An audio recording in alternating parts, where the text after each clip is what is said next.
Day 2, technology. What is the most productive app that you use? Productive app that I use the most. Productive. See, that's the key word there. Probably the Edline app. Probably, I guess. Oh, Spanish translator, or iTranslate, you know. I use the Edline and Naviance mobile apps a lot. I'd say the most productive app I have on my phone is the Bank of America app, because I really wasn't keeping track of my money for a while from work, and I was sort of just losing track of it, so it's a lot easier to just manage everything with that. I have this graphing calculator app. Helped me in Algebra 2 a lot. Currently my G Drive. It's the best app that I have. We got rid of our tower at home, so we just have a G Drive, and that's where we keep all of our documents, which is great because we can access it from anywhere. I think in order for students to be prepared for college, I think we should be using various technological resources that would teach kids how to present. So for example, in the world today, I think two good resources might be Prezi in terms of the visual presentation, which you can incorporate music to get your point across, but also even podcasting. Using the Mac Lab that we have here, students can learn to podcast, post it through iTunes, and basically get your information out to the world. Most of the time, the apps I use are news apps to get current information. In my job, you kind of need to know what's going on, so you don't kind of get hit with a question and just dumbfounded because you didn't watch the news or read the newspaper. But so most of the apps are about current events. What is one piece of technology that you could not live without? Well, on the basic side, I couldn't live without my computer. Everything is done now online. Even with our use of Edline, updating grades and posting homework. So I couldn't live without the internet. I couldn't live without just the basic computer. I think I could live without a phone, but I don't know about the computer. So.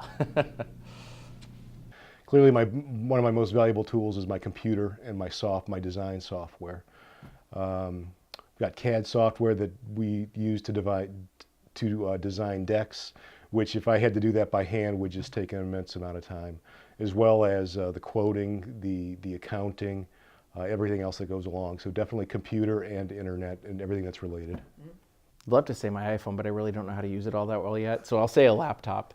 There's so many things that we use.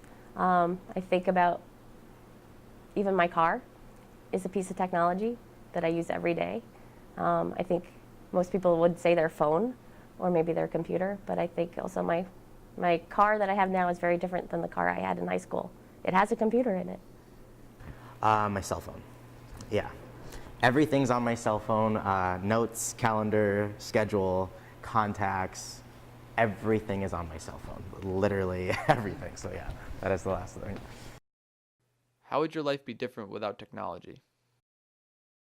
Looking through the lens of the consumer and looking at technology these days, I think it's easy to say that it's exploding out there. Technology is not only a tool anymore, it's also a means of communication. My business would be very different without modern technology because we use lenses and instruments to examine eyes. When I was in high school, we didn't have computers. So I would have to say computers, that's the wave of the future. That's what all you guys need to know. I mean, my 10-year-old's better on a computer than I am. I think that awareness to a new business would suffer because not very many people read the newspaper.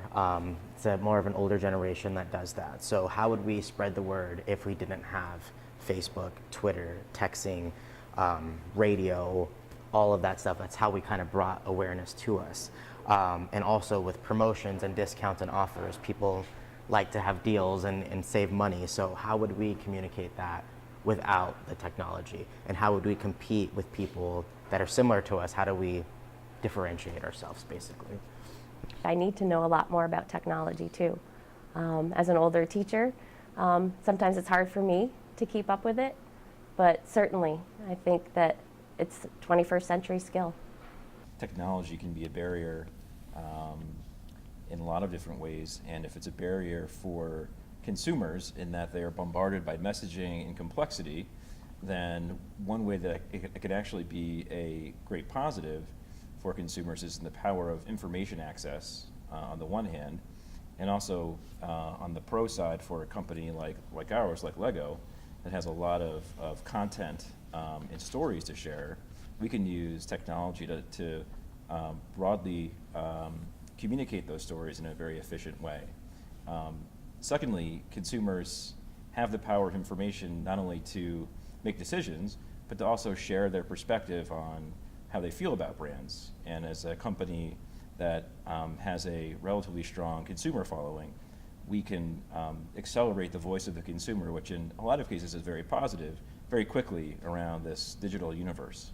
So our advocates are out there advocating very broadly on behalf of our brand, largely because of the channels available to them through the digital media.